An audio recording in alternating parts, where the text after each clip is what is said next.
I'm sorry about that. My phone died. So it wasn't meant to be a two-part video, but I'm no video editing connoisseur, so I'm gonna just make it a two-part. But so this is how it should look when it's done, and I'll show you the manual. So if you got the same one as me, the highest pressure, this is how the manual shows you to do it. I just printed it out. It's a PDF. You can print it out as well. Oh, so that actually that grommet goes in between the two. So I'm gonna go ahead and put that in there now. Now that it's all greased up and everything too, you get some silicone grease is good for this rather than silicone oil, because the grease will, you know, it'll last longer, it'll stay in there. And this is where the precision tweezers come in handy and all that kind of stuff. They always come in handy working on this kind of stuff because you have such small parts.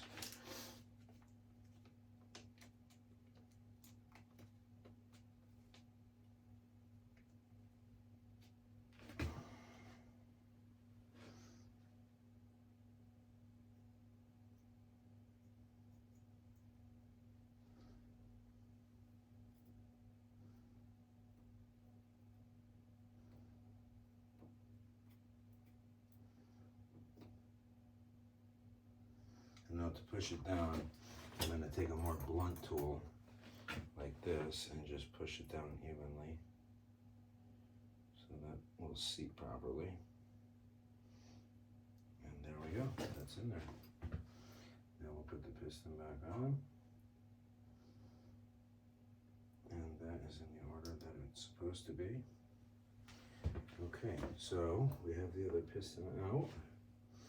We're going to take this and slide it right in. All right, and then we need a wider screwdriver for the main body of the regulator, and then a smaller one for the adjustment screw. So if I could find my stubby screwdriver, that's a little wider. It's here somewhere. The one tool I didn't have laid out.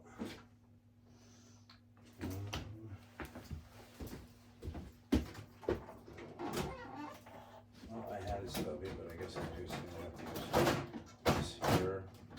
Okay. So I'll take the flathead out of this.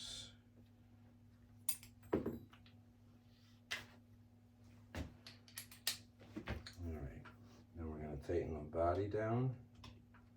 So it's going to be on the set screw, on the adjustment screw, but it's also going to be turning the body until that's tight and it's seated. You don't want to go too tight so you squish the O-ring, but you want to go tight enough.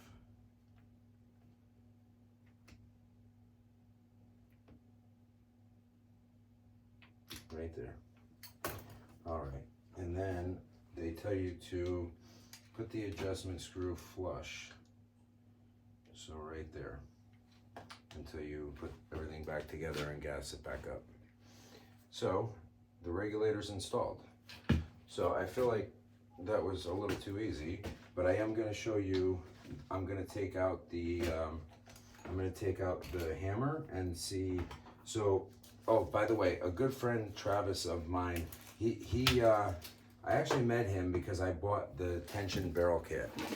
And after receiving the tension barrel kit and trying it and having my accuracy less accurate with the 800 millimeter tension barrel than it was before, I obviously opted not to keep that. And him and I, you know, didn't see eye to eye for a second there, but he, not me, he is the one who made that relationship turn around completely. And I bought my Western Rattler from him, and I've been sending him slugs. He sent me this power kit. It's been a good relationship, and he's been great to do business. So if anybody's interested in a Western Rattler, please call Airgun Outdoors. Travis, he's the man. Seriously.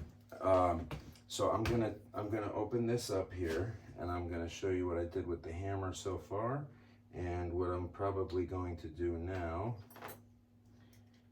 That's gonna be a number 4. I had it out, didn't I? No, I had the power for it. Yeah, no, I did have it out. Okay.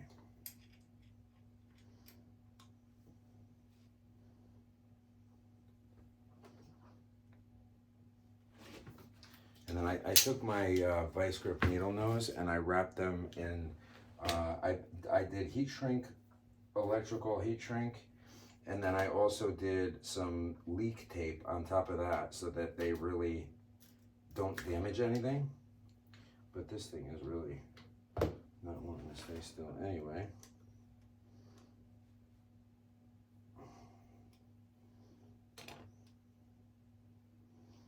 I'm just going to take it up like this.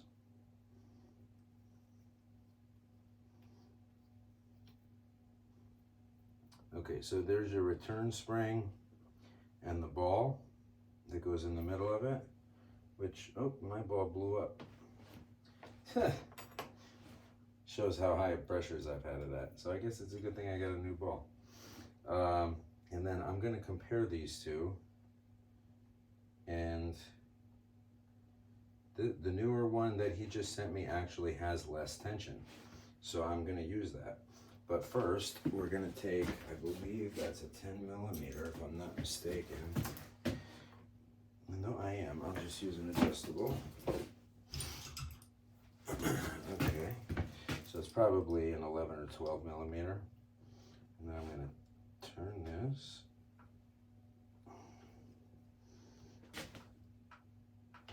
It doesn't want to turn. I may have to get a socket. Oh, I have some right here. It's not a 10, right? No, it's probably an 11, and I don't have an 11 in this socket set. It goes right to 13. So let's see what else I have here. I have plenty of tools. I may just have to run to my workshop. Yeah, I'm going to have to run to my workshop. Okay. All right. Well, excuse me for one moment because I'm going to grab my torque wrench as well so I can show you what needs to be torqued. I'll be right back.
Okay, I'm sorry about that.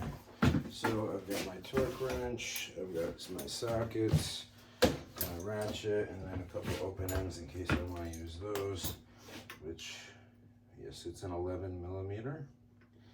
I believe, is that, no, maybe it's a 12. Is that standard? I would be very surprised if that was a standard. No, it's an 11. Okay, so did I loctite that in there that good?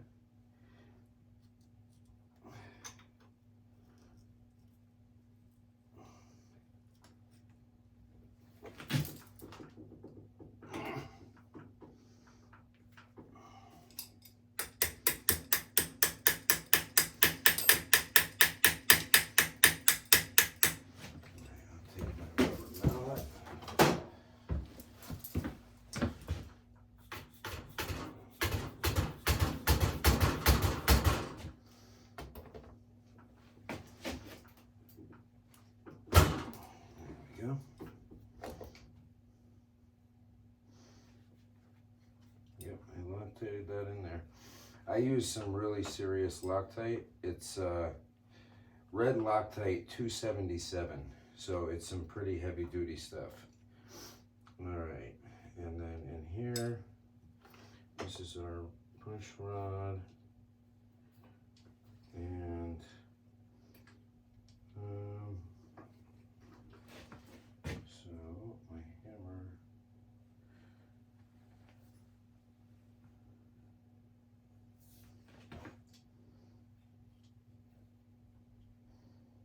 All right, I have to turn this. I have to twist that off.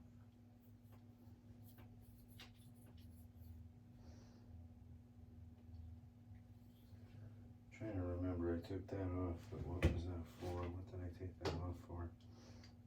This is for the return spring, goes on there. I don't think I need that for the hammer.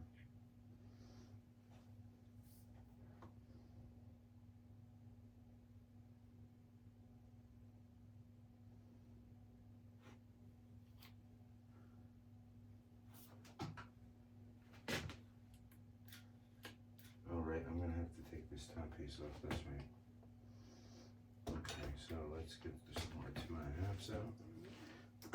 Take out the cheek riser.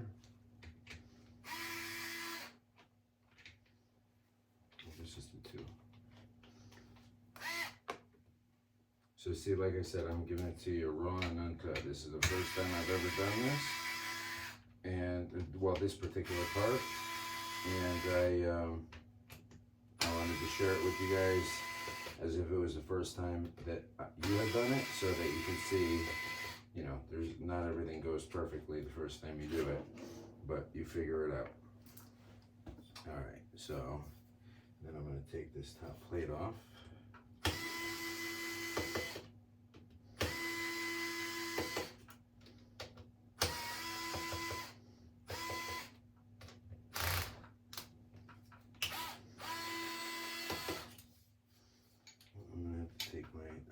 Cheek riser off as well. So let's pop a 3mm in there. If you have the Saber Tactical cheek riser, that's a 3mm.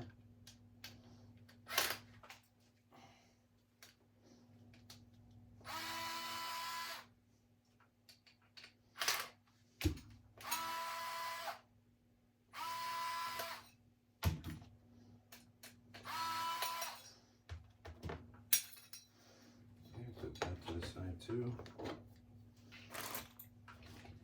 back to our 2.5, and then I may just put my gun stand here to rest this on. I don't know how much room there's going to be for it, but let's see if it works.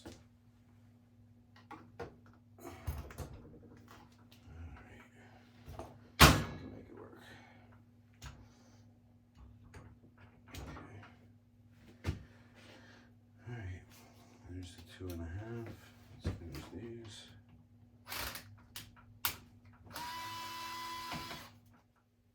And then I just leave the screws right in the part that I'm taking out. So this way, when I put it back in, I know they're right there. Not that you wouldn't figure it out, obviously, but it just makes it that much easier.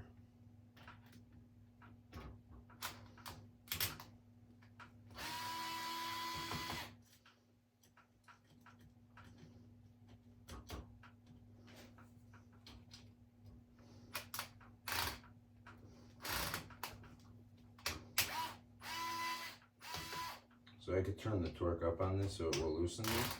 I just try to be careful with using too much torque because this is made of aluminum and you don't want to use more torque than you need.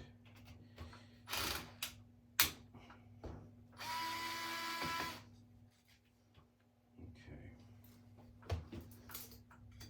Top piece up. Oh, we got one that's still hanging on. That one.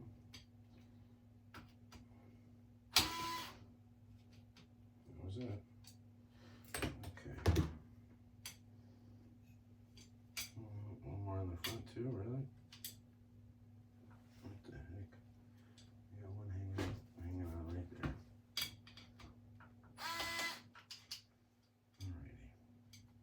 Alrighty.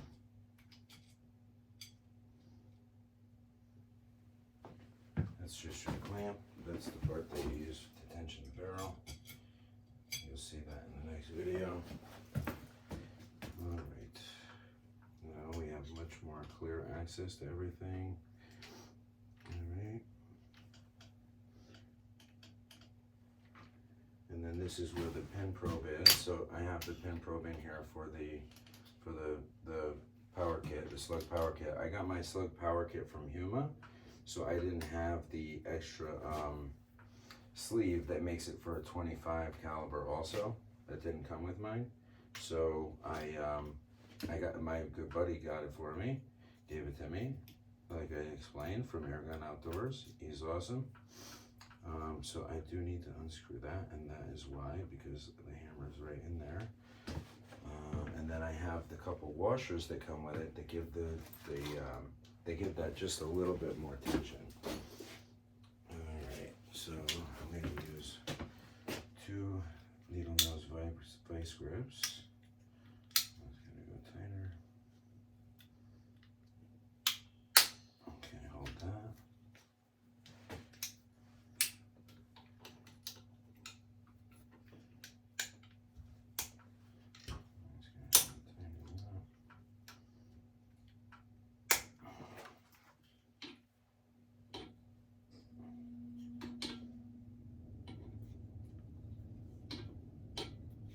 So you want to easily unthread this.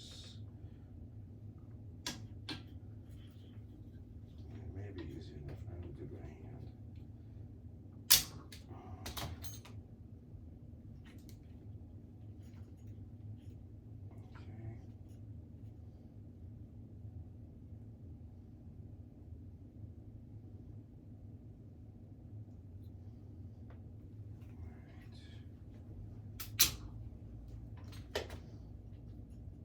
So now you can see I've already added the tungsten hammer, and that's right here. So the couple of washers that came with the power kit, I'm going to put those on top of the tungsten hammer to add a little bit more power. So you see they're a perfect fit. It gives you that extra little bit of space, giving the spring tension.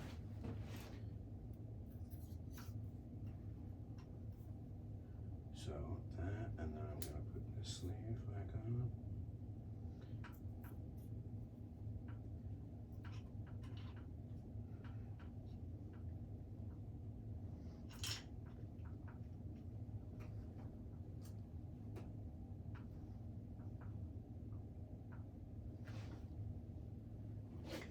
Okay. Tweezer pliers again. Pull that out again.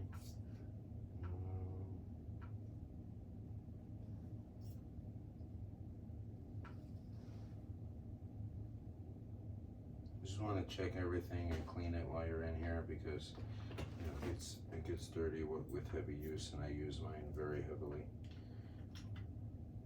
Okay, so now we're going to screw this back on. I'm not going to Loctite this part because this gets pretty tight on its own, so I'm going to just clamp this down, and I'm going to use a small Allen to twist it. And then I'm going to use the new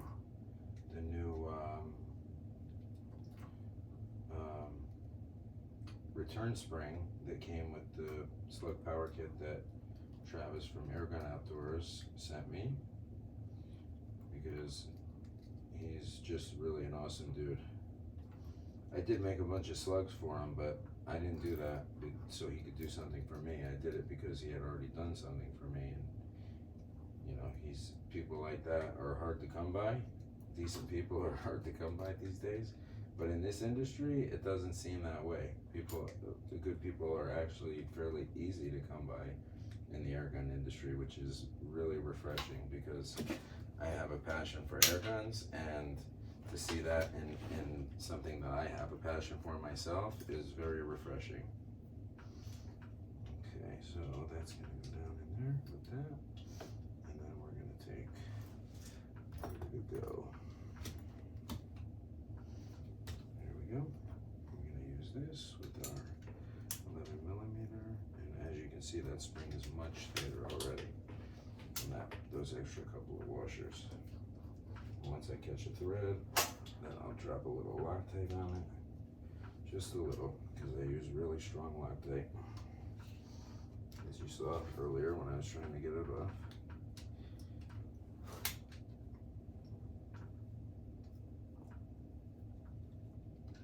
You know, I'm going to use an 11mm socket.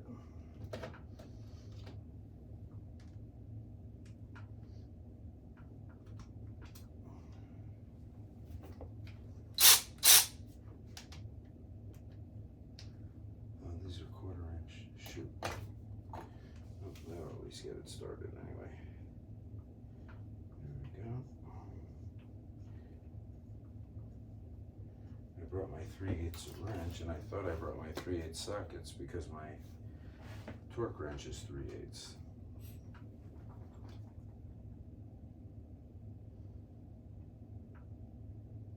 So you see why I don't use much, because this is the Loctite that I use. It's really mainly for automotive. It's not for stuff like this. It's kind of heavy for stuff like this, but I just use a very little bit and it works good for me. So now I'm going to do the rest with the open end wrench, but I'm going to use the full circle part, not the crescent.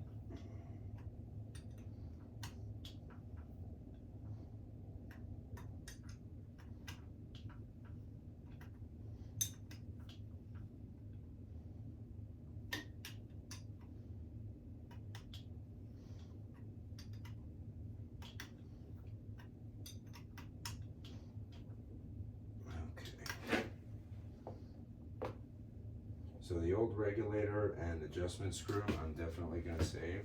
I'll put that in the bag that the new stuff came in. Okay, I'm going to put that right in here. So if I were to ever need that for any reason, I would have it. Okay, all right, and now let's put the top of that on. And I'm going to use the newer spring because it felt like it had a little less tension on the weaker return spring. And that was this one. And then the new ball that came with it, because mine was torn to shreds. Okay, that's going to go in here. And in there.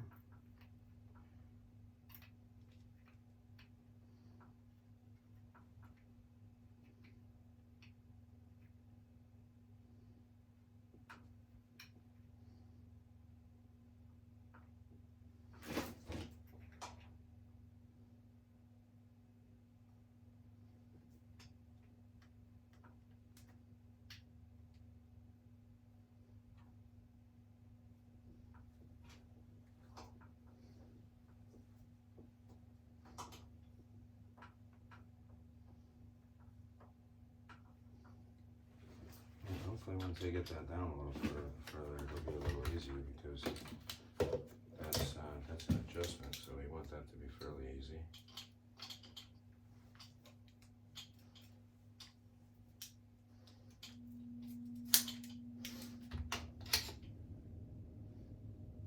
Let me see what I can use, I think. Oh, actually, no, we have a little hole right there. So use a small force.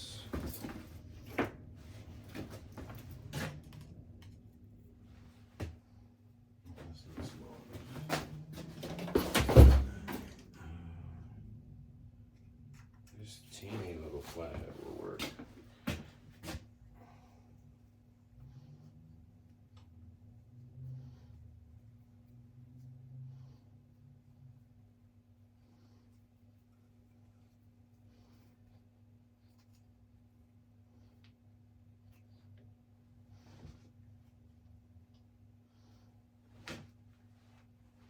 All right, now that we're here, I'm going to start reassembling the gun. I'm going to put the top piece back on. This needs to sit back in place.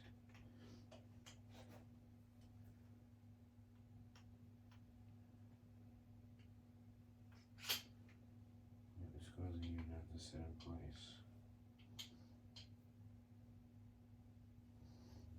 And this might be upside down. See, these are the kind of things that you gotta watch out for, which is why I'm showing you my first time, so that you guys don't make the same mistakes on your first time. Because if you see me make them, then you will probably not make them yourself. But I know a good amount about these guns. I mean, I don't do it for a living. I do something very different for a living, but I'm very mechanically inclined, and I do a lot of machining and welding and metalworking, so this stuff is kind of second nature to me.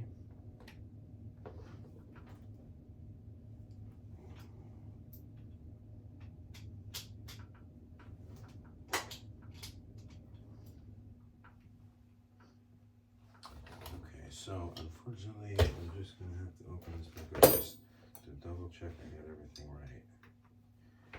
The lactate won't even be dry yet.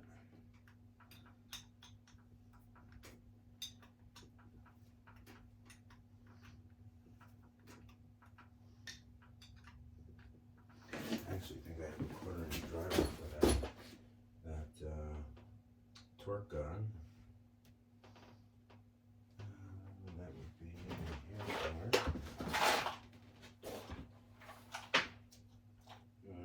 If I didn't misplace it, which I very well have. It doesn't seem to be laying around anywhere nearby, so I'm going to just keep on turning it because I don't want to keep anybody waiting watching this video for me to turn wrenches. That is not the point of the video. It's for you guys to learn something like I have from so many others. Okay.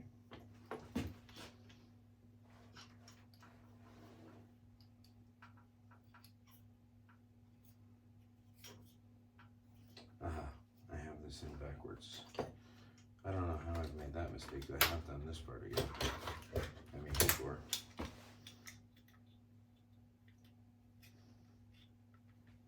Okay. But I'm not shy or ashamed, so hopefully, because honestly, the motivation for me is that if anybody watching this learned something, it was worth it. And that's the reason that I make the videos. That's the reason that it's worth it to me to make the videos. And if I can save somebody some time or some money or make a job easier for them, then it's worth it to me. Straight up. That's my legit motivation.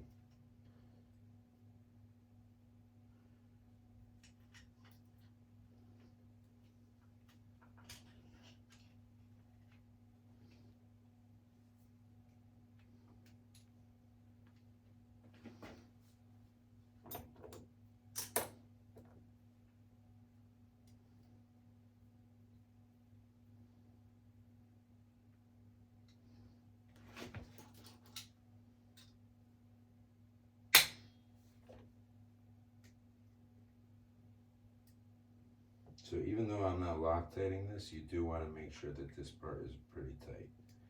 You don't want that. You don't want any of this stuff coming apart. So that's why the Loctite on a lot of parts, but whatever parts don't have Loctite, just make sure that they're really tight. Okay.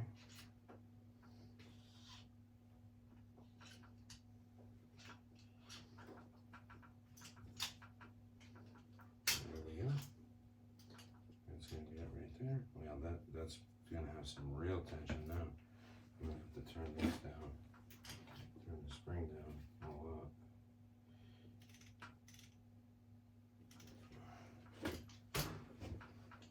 Yeah, that helps. Okay. Now we're going to go back to this. I'm not going to put any more Loctite because it's already got plenty. Yep, that's that. And then I'm going to put, these are 11mm, then I'm going to put the return spring, put the valve adjustment on top.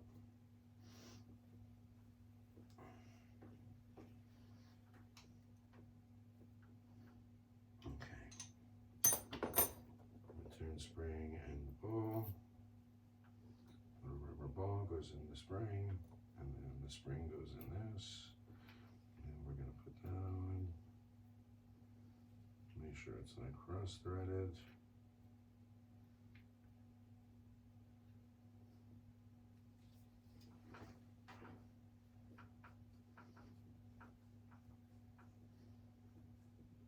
Still a little tighter than it was. I think it's because of, well, no, it's loosening up. It must have just been in the start.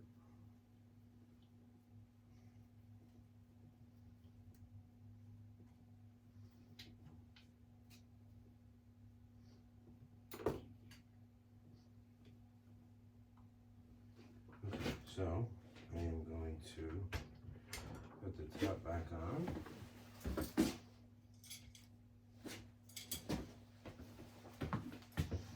And the longer screws go up front. Let them go in their holes.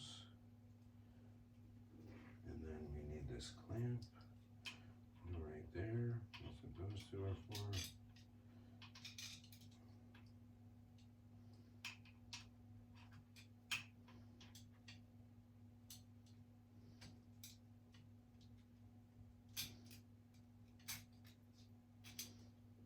Okay, now let's get our 2.5 millimeter, tighten these down.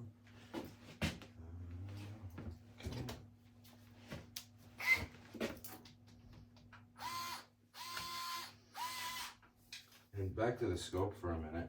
I actually honestly wanted to like the Arkin Optic better because I'm fond of Arkin because I know it's a veteran and you know I was taught to long range shoot by Marines. You know, I did my little thing with the Marines. So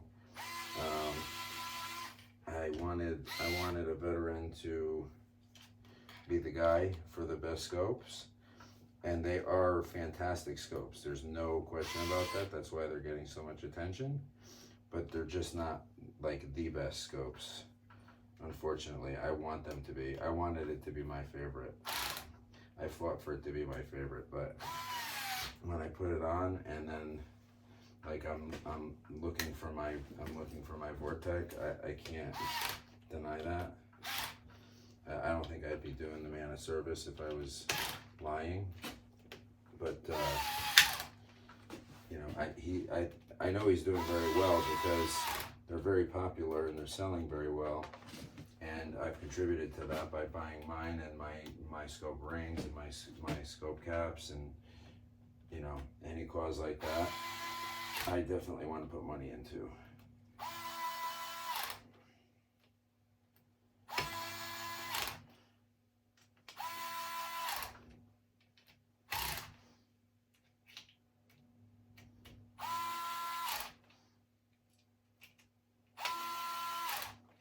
So now I do that at that torque, and then I go up one level and I torque them all down.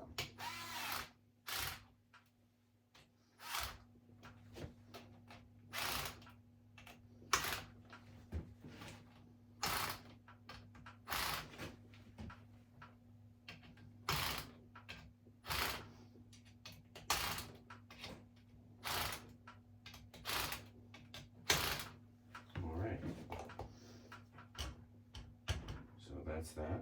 Now I'm going to go ahead and replace the cheek riser and then the cheek piece. So I need to go back to my 3 millimeter for a moment. That's the 4 millimeter. Where's my 3? There we go. Yeah, that's it.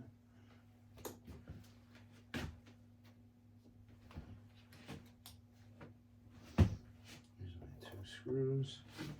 And then I'm going to put the trigger back in and the trigger plate. I have my cheek piece up a little bit. That's one thing I like to torque down pretty good because I don't like it to move when I'm aiming. Okay. Now back to 2.5.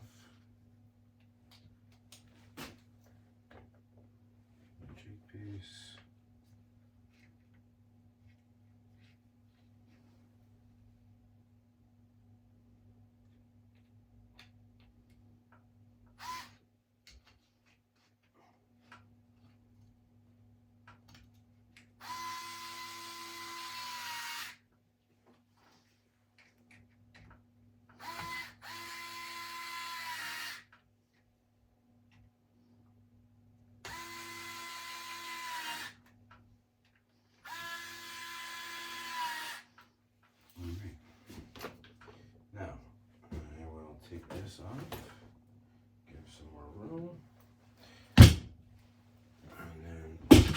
trigger and the trigger plate back.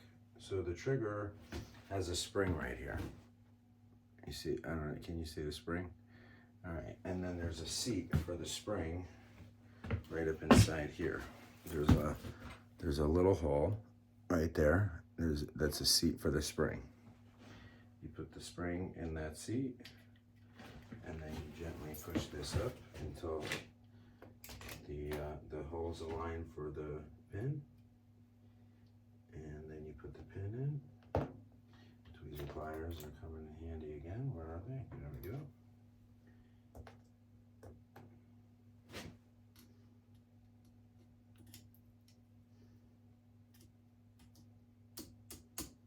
Perfect. Check your trigger. Perfect.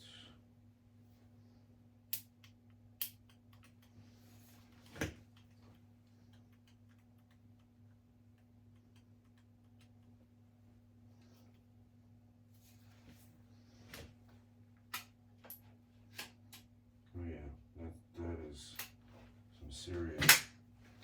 Trigger works. That is some serious business with those extra spacers. I feel like this is just a hair tight, so I'm gonna loosen them just a bit, just a little tiny bit. Better. Okay. It's the hammer. It's the hammer with that extra space and the potato spring that was already in it. There we go. Nice. Much better. Okay. And then I'm going to put the trigger plate back on. So we need a 2mm. And Huma Air with your regulator gives you a nice little Huma Air sticker to put on your trigger plate, which is kind of cool. Okay. If you notice, I don't have all that many stickers on my gun. I did put a couple on my tank, but I bought a 700cc tank, so it's pretty big. There's a lot of real estate.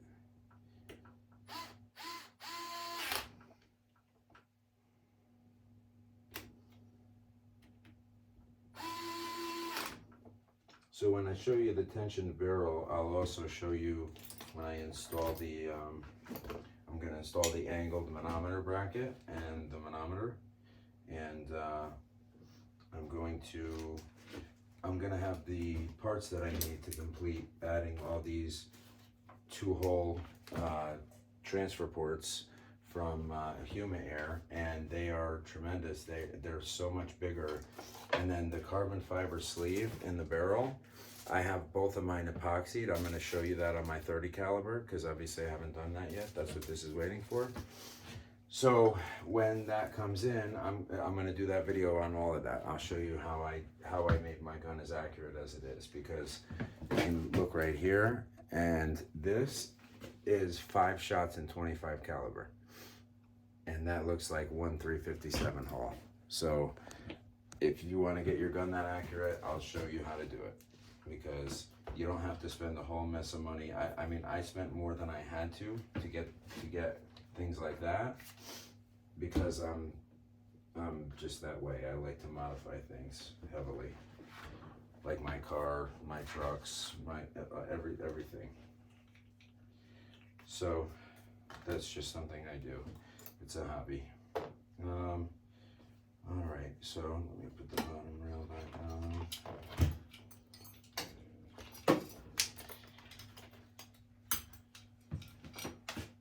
There's one of the screws. And there was one more fell somewhere. I'll find that in a minute. Let's just put this on for now. That's the other thing, when you keep the screws in it, just be careful when you lift it up like I just did, so that you don't do what I just did. Alright. I put the 2mm in my tool. Yes, I did 2.5.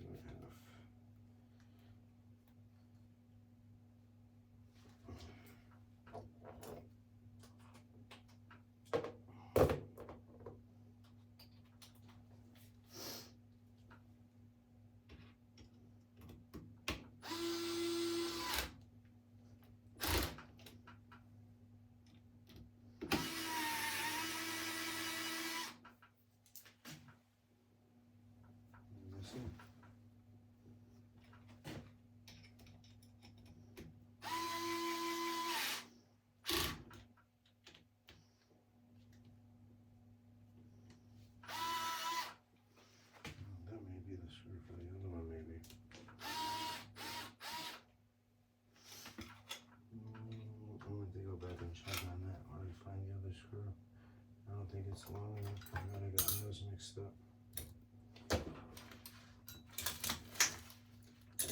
Well, I don't want to make you guys wait. I could always go back and do that later. Okay, so let me put the bipod back on so I can stand this up and it'll be a little bit easier to work on.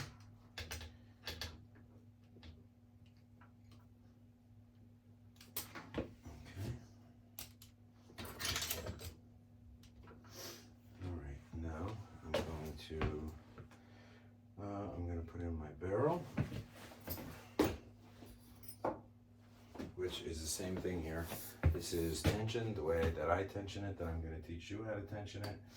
And it is, it has the carbon fiber liner in it, and that is tensioned. That's it, epoxied to the inner barrel. It's all just works together, and the combination is really tremendous. It really is.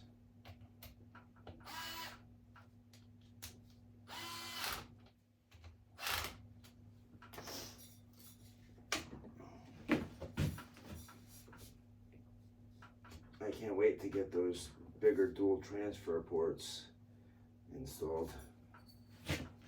See, the only thing is I'm gonna have to undo this because this is the part that tensions it until I get, I'm gonna have to take the shroud off also until I tension it again right now. So once you do the work that I'm gonna show you how to do, this is how you tension it.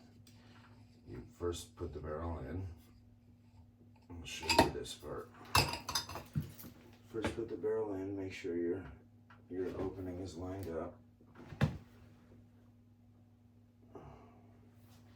see, which side am I on? I'm getting one to go right there. And if you change your barrels, definitely lubricate your O-rings when you do, because they're taking a lot of abuse by being put in and out. I just tap it with a rubber mallet. Get that in place, perfect. Okay, and then I'm going to tighten my set screw first with my 3mm manual. Get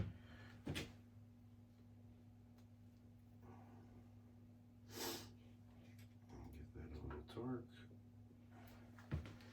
Okay, and then, oh yeah. That's one heck of a hammer, dude.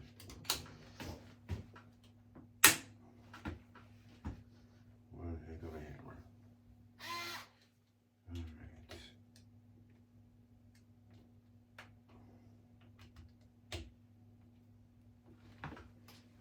All right. Alrighty. Now, that's on. So I'm going to show you how this works. So I'm going to take the 3mm again, and I'm going to tighten down these two screws. That's on the clamp. This is a factory clamp. It's not an aftermarket clamp. It didn't come with any tensioning set or anything like that. You have these two screws in it, these two Allen head short nuts, and you tighten these down so they pinch the barrel here. After you've already got it set in the back with the set screw, you tighten these pretty good so these really hold it. Right, and then it's tensioned in number 2. That's spot number 2. Number 3 would be the top rail that tensions it again, but most importantly, the shroud's going to go over.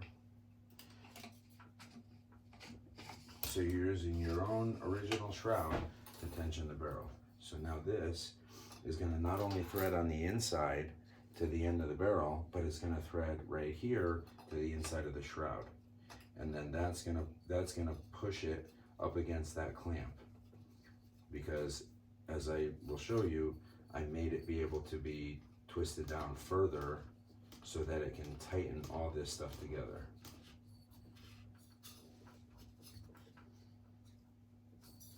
So you see it's already hitting it. Yep, it's already tightening right there. So now this barrel is extremely rigid. Like I could swing the gun around by it if I wanted to, and it would have no problem. So now I'm going to grab the top rail.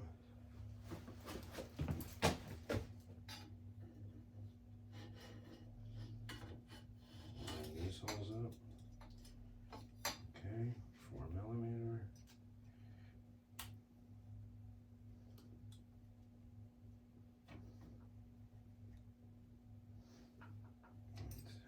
Toward that a little bit.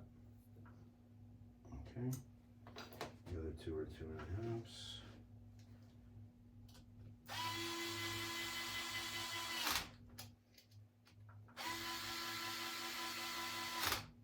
So now, because you cannot go down on your pressure once you fill this up, I'm going to go down on the adjustment screw now, so that when I have it in, I can let that out and I can slowly release pressure and get it to the pressure which is exactly where I want it. And speaking of my 700cc bottle, here it is. And it's starting to look like a gun again.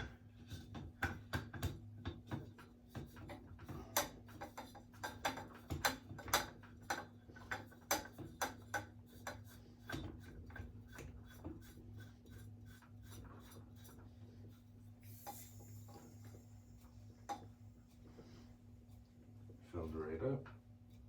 No leaks.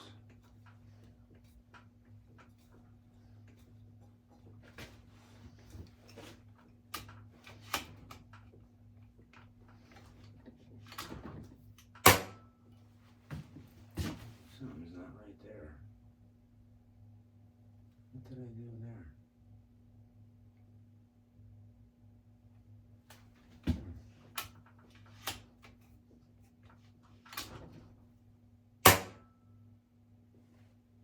Oh, well, I have the regulator down so far. That's probably what it is.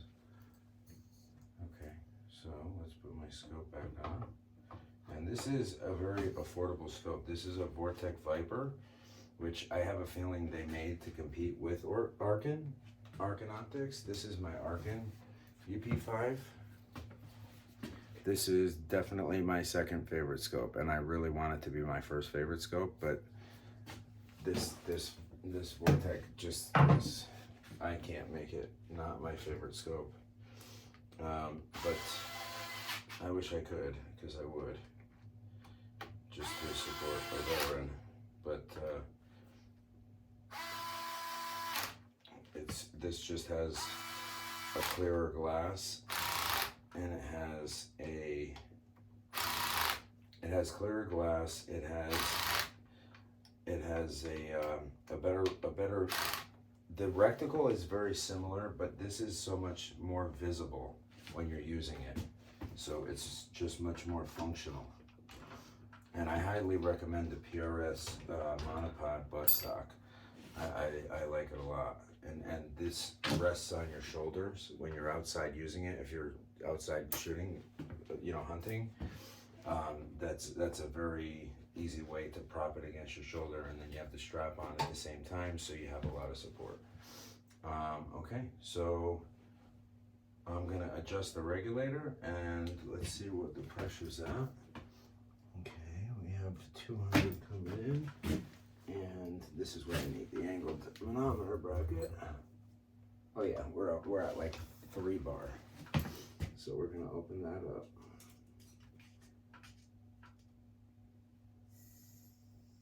Oh wow, that's instantaneous. As soon as you turn it, you hear it.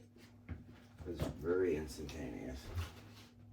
It's already at 70, and it was at like literally less than half of 10. And I don't think that was even a full turn.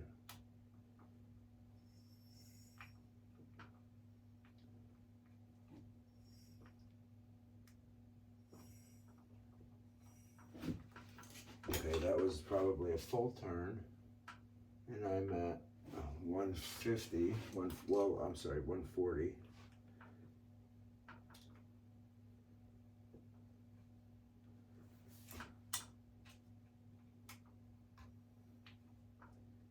You see, that's why I stripped the screw. I want to strip it now.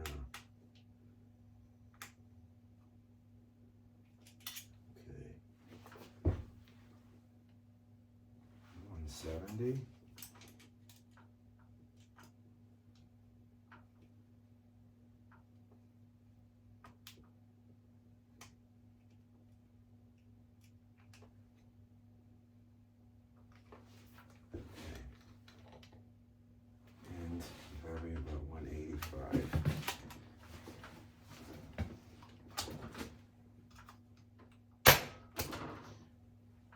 that's me. That's something, there's something not right. Okay, well, what I'm gonna do is I am going to take that apart and figure it out.